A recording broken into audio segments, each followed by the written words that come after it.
नमस्कार दोस्तों, GS fighters में आपका स्वागत है। दोस्तों, इस वीडियो में हम डिस्कस करेंगे भारत शासन अधिनियम 1909 और भारत शासन अधिनियम 1919 के बारे में। देखिए, हम अधिनियम और चार्टर एक्ट से रिलेटेड जो भी अधिनियम और charter act east India company के दौरान लाए गए थे, हम उनको डिस्कस कर रहे हैं।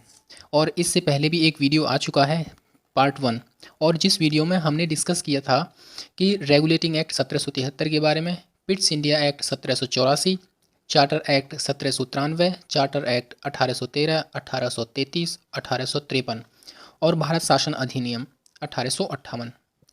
यानी कि यहाँ देखिए, यहाँ चार्टर एक्ट और भारत शासन अधिनियम यानी कि जो भी एक्ट, जो भी कानून ईस्ट इंडिया कंपनी के तहत लाए गए थे उनको चार्टर एक्ट बोला गया। और जब 1857 की क्रांति होती है भारत में, उसके बाद जितने भी अधिनियम लाए गए थे, आपको पता होना चाहिए कि 1857 की क्रांति के बाद जो ब्रिटिश भारत का शासन था, सीधे ब्रिटेन के द्वारा चलाया जाता था। यानी ब्रिटेन की साम्राज्य के द्वारा उस पर शासन किया जाता था। तो उसके बाद यानी 1857-58 के बाद जितने भी एक्ट आए उनको भारत शासन अधिनियम 1858 बोला गया।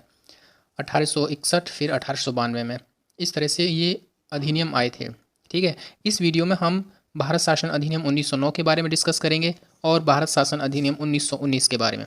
चलिए वीडियो शुरू करते हैं। But before going to start the video, अगर आपने जीएस फाइटर्स को सब्सक्राइब नहीं किया है तो जीएस फाइटर को पहले सब्सक्राइब कीजिए और बेल आइकन को ज़रूर दबाइए। और अगर वीडियो अच्छा लगे तो वीडियो को लाइक करके शेयर भी कर दीजिए। चलिए वीडियो शुरू करते हैं। भारत शासन अधिनियम 1909। देखिए, मॉर्ले मिंटो सुधार के नाम से भी इसको जाना जाता है। उस समय जॉन मॉर्ले भारत के सचिव थे और मिंटो सेकंड वो भारत के वायसराय थे। इन्हीं दोनों के प्रयासों से ये अधिनियम लाया गया था। इस अधिनियम के माध्यम से केंद्रीय और विधान परिषद के सदस्यों की संख्या बढ़ा दी गई। यानी कि जो पहले केंद्रीय विधान परिषद में जो सदस्य हुआ करते थे वो 16 थे, अब उनकी संख्या 16 से 60 कर दी गई। और पहली बार किसी भारतीय को वायसराय और गवर्नर जनरल की कार्यकारी परिषद में शामिल किया गया था। और ऐसे पहले भारतीय थे सत्येंद्र प्रसाद सिन्हा। ठीक है, इस अधिनियम का सबसे महत्वपूर्ण तथ्य था मुसलमानों को पृथक निर्वाचन क्षेत्र प्रोवाइड कराना, और इसीलिए मिंटो सेकंड को सांप्रदायिक निर्वाचन के प्रतिनिधि के रूप में जाना जाता है। देखिए, भारत शासन अधिनियम 1909 से रिलेटेड आपको सिर्फ 2-3 पॉइंट याद रखने हैं। सबसे पहली चीज़, भारत शासन अधिनियम 1909 किस वायसराय के शासनकाल में लाया गया था? तो मिंटो सेकंड उस समय वायसराय थे। किसके प्रयासों से? जॉन मॉर्ले जो कि भारत सचिव थे, उन दोनों के प्रयासों से ये अधिनियम लाया गया था। सबसे पहली चीज़। दूसरी चीज़ ये कि किस भारतीय को वायसराय और गवर्नर जनरल की कार्यकारी परिषद में शामिल किया गया था पहली बार? तो वे भारतीय थे सत्येंद्र प्रसाद सिन्हा। ठीक है, दूसरा पॉइंट ये याद रखना है। और तीसरा पॉइंट ये याद रखना है कि मुसलमानों को किस अधिनियम के माध्यम से पृथक निर्वाचन क्षेत्र प्रदान करने की व्यवस्था की गई थी। ठीक है, तो भारत शासन अधिनियम 1909 से बस ये 3 पॉइंट ज़्यादा महत्वपूर्ण है।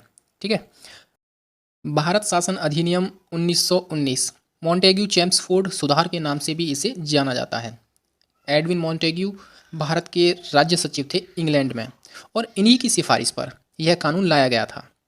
और चेम्सफोर्ड उस समय भारत के वायसराय थे, तो इसीलिए मॉन्टेग्यू चेम्सफोर्ड इसका नाम पड़ गया। और यह अधिनियम भारत में उत्तरदायी सरकार की स्थापना करने के उद्देश्य से लाया गया था। इस अधिनियम ने केंद्रीय नियंत्रण को कम किया। जितने भी विषय थे उनकी सूची बनाई गई और उनको केंद्र और राज्य यानी केंद्र और प्रांतों में विभाजित किया गया। यानी केंद्र के पास जो पावर थी उसको कम किया गया और राज्यों को पावर प्रोवाइड की गई। देश में पहली बार द्विसदनीय व्यवस्था और प्रत्यक्ष निर्वाचन की व्यवस्था की गई थी। इस प्रकार भारतीय विधान परिषद के स्थान पर द्विसदनीय व्यवस्था यानी कि राज्यसभा और लोकसभा जैसा कुछ कंसेप्ट निकल कर आता है, उनका गठन किया गया। ठीक है, और सांप्रदायिकता के आधार पर निर्वाचन क्षेत्र का विस्तार किया गया था। हमने अभी पढ़ा था कुछ देर पहले कि वर्ष 1919 के अधिनियम में मुसलमानों को पृथक निर्वाचन क्षेत्र प्रोवाइड कराया गया, और उसको आगे और ज़्यादा विस्तारित करके न केवल मुसलमानों को बल्कि सिख, भारतीय ईसाई, एंग्लो इंडियंस और यूरोपवासी यानी कि जो यूरोपियंस इंडिया में रह रहे थे उनके लिए एक पृथक निर्वाचन क्षेत्र की व्यवस्था की गई। ठीक है, संपत्ति और शिक्षा के आधार पर कुछ लोगों को वोट देने का अधिकार मिला। देखिए, भारत में सभी लोगों को वोट देने का अधिकार नहीं था, वो लोग जो थोड़े हाई प्रोफाइल के थे, जिनके पास अच्छी खासी संपत्ति थी, या जो लोग मतलब अच्छे खासे थोड़े बहुत पढ़े लिखे थे, उनको ही वोट देने का अधिकार था। प्रत्येक भारतीय को वोट देने का अधिकार नहीं था। ठीक है। 1919 के अधिनियम के माध्यम से इंग्लैंड में भारत के लिए एक उच्च आयुक्त यानी हाई कमिश्नर की नियुक्ति की जाती है। सिविल सेवकों की भर्ती के लिए केंद्रीय लोक सेवा आयोग यानी यूपीएससी का गठन होता है वर्ष 1926 में। एक केंद्रीय लोक सेवा आयोग का गठन किया जाता है। इस कानून ने केंद्रीय और राज्यों के बजट को अलग कर दिया और राज्य विधानसभाओं को अपना बजट स्वयं प्रस्तुत करने के लिए कहा। ठीक है, यानी कि केंद्र और राज्य अपना अपना बजट अलग अलग पेश करेंगे। अब कानून में एक वैधानिक आयोग का गठन किया जाता है और जिसका काम था कि वर्ष 1919 के भारत शासन अधिनियम की समीक्षा करना, वो भी अगले 10 वर्ष के बाद। ठीक है, यह कानून कितना सफल रहा है, कितना सफल नहीं रहा है उत्तरदायी सरकार स्थापित करने में, इस चीज़ की समीक्षा की जानी थी 10 वर्षों बाद। ठीक है, तो परिणाम यह निकला कि 1928 में साइमन कमीशन भारत आता है। हालांकि 10 वर्ष कब होंगे, 1929 में, लेकिन इस वर्ष 1929 में इंग्लैंड में चुनाव होने थे, तो 1 साल पहले ही इस कानून को लाया जाता है। इस आयोग ने अपनी रिपोर्ट दी 1930 में। देखिए, साइमन कमीशन जो था वो वर्ष 1919 की भारत शासन अधिनियम की समीक्षा करने के उद्देश्य से लाया गया था, और चूंकि इसमें 7 सदस्य थे और 7 के 7 सभी इंग्लैंड के थे यानी गोरे थे, तो इसको वाइट कमीशन भी बोला गया और साइमन गो बैक के नारे से इसका बहिष्कार किया गया। हालांकि इस कमीशन ने अपनी रिपोर्ट सौंपी 1930 में, और जिसमें द्वैध शासन प्रणाली, राज्यों में सरकारों का विस्तार, ब्रिटिश भारत के संघ की स्थापना और सांप्रदायिक व्यवस्था को जारी रखने की सिफारिश की। इस रिपोर्ट में उस समय लॉर्ड इरविन थे वायसराय, और 1919 में कौन थे, चेम्सफोर्ड। ठीक है, और 1930 में ये थे लॉर्ड इरविन।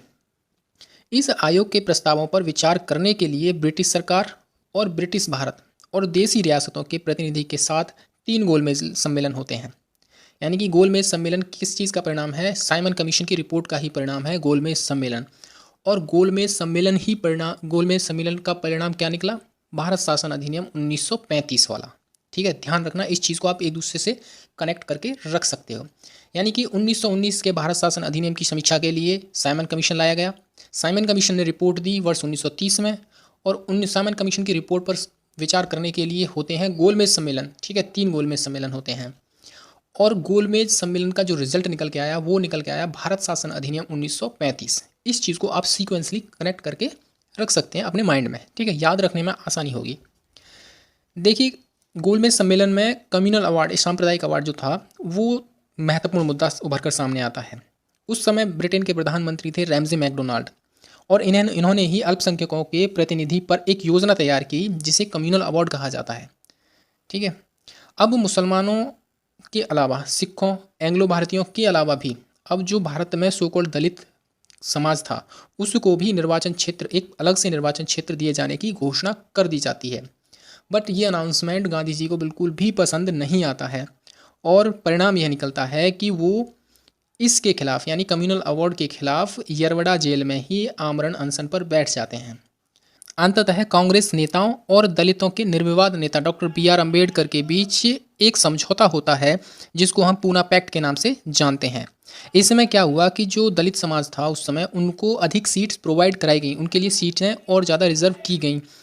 ठीक है, और जो पृथक निर्वाचन क्षेत्र मांग की जो व्यवस्था थी उसको वहीं पर समाप्त कर दिया गया। इस पैक्ट के द्वारा हिंदू निर्वाचन क्षेत्र को बनाए रखा गया और दलितों के आरक्षित निर्वाचन क्षेत्र रखे जाने की व्यवस्था की जाती है। ठीक है, तो ये वीडियो था भारत शासन अधिनियम 1909 और भारत शासन अधिनियम 1919 से रिलेटेड। ठीक है, आपने अगर अब चैनल को अभी तक सब्सक्राइब नहीं किया है तो GS फाइटर्स आपका अपना चैनल है, इसको ज़रूर सब्सक्राइब करके बेल आइकन को ज़रूर दबाएं, और वीडियो अच्छा लगा है तो वीडियो को लाइक करके इसको अपने दोस्तों के साथ शेयर भी करें। चलिए, फिलहाल भी इस वीडियो में इतना ही। Thank you very much.